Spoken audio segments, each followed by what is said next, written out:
Hello everyone, good morning and welcome to this class.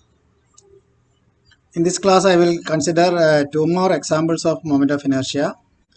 They are moment of inertia of a circular ring and a moment of inertia of a circular disc.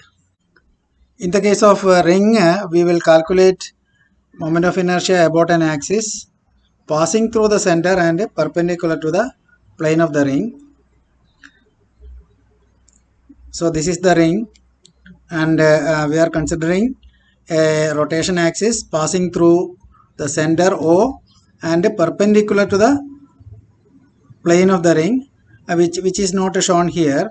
It is axis passing through this center and passing into the plane of the paper. You can see all the masses are on the ring and all are equally distant r away from the center. So the calculation is very simple.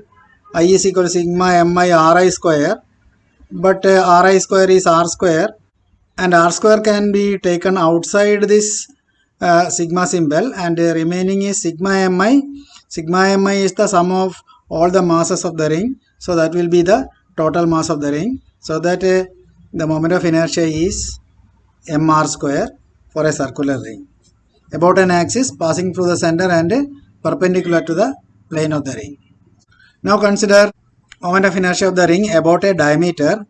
I have shown two diameters here. One is this and the other is this. Because of the symmetry of the problem, this moment of inertia about horizontal diameter Ix will be the same as moment of inertia about vertical diameter Iy. So Ix is equal to I and Iy equal to I. And we have the perpendicular axis theorem, Ix plus Iy is equal to Iz. And Iz just now we have calculated, it is mr square. So 2I is equal to mr square, I is equal to mr square by 2. That is the moment of inertia of circular ring about a diameter. Now we consider circular disc and again about an axis passing through the center and perpendicular to the plane of the disc. In this case, a disc is assumed to be very thin and the disc can be divided into large number of concentric thin rings. One of such a ring is shown here. This is the ring having radius. This ring is having radius x and thickness dx. And the moment of inertia of a ring we have already calculated, that is equal to mr square. To calculate the mass of the ring, we consider mass per unit area of the disc. That is this, because area of the disc is pi r square, and if total mass is m, then total mass by total area is mass per unit area, that is taken as sigma, and area of this shaded portion, that is the area of the ring, will be 2 pi x dx. Actually, if we cut the ring and stretch, then we will get a rectangle having length 2 pi x, which is the length of the circle having radius x and thickness dx. So area of this rectangle will be 2 pi x dx, and for unit area sigma is the mass. So for 2 pi x dx area, the mass will be 2 pi x dx into sigma, and moment of inertia will be mr square, so mass into x square.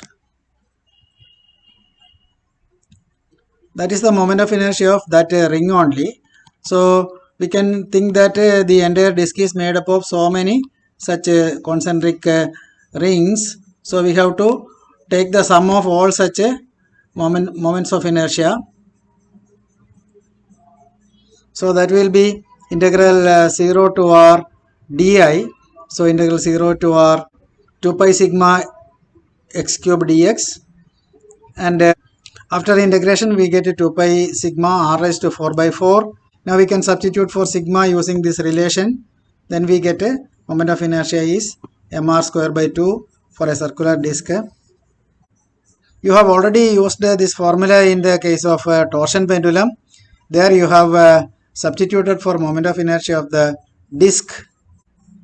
Heavy disc you are using there, that is equal to mr square by 2. Now moment of inertia of circular disc about a diameter, just as in the previous case, we can use a perpendicular axis theorem, and due to the symmetry of the disc we have Iy is the same as Ix, that is equal to I here.